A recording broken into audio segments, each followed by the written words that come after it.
Man atrodo, kad suteikiam per daug reikšmės tokiem biurokratiniam perstumdymam ir mes kažkaip bandom skaldyti Lietuvą, kad yra regionai, yra Vilnius centrai. Lietuva yra maža, yra vienas didelis regionas Lietuva ir Verkių, pavyzdžiui, gyventojai turi problemų dėl to, kad Riešės gyventojai veža savo vaikus į darželį į Verkius. Tai kur dabar mes įkursim regionų ministeriją, jie rūpinsis Vilniaus rajonu, nes tai neva regionas, o Vilniaus miesto jau rūpinsis kažkokia kita ministerija.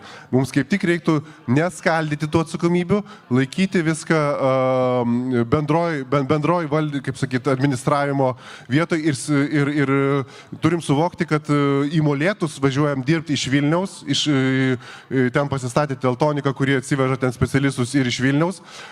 Mes turim suvokti, kad iš Elektrėnų žmonės važiuoja į Vilnių, iš Kauno važiuoja dirbti į Vilnių. Lietuva yra vienas didelis regionas ir kažkaip specialiai skaldyti Lietuvos, kad yra regionų problemos, yra neregionų problemos. Mes visi gyvename vienoje šalyje, kur yra labai maža ir kur tos problemos tarpusavį persipynus.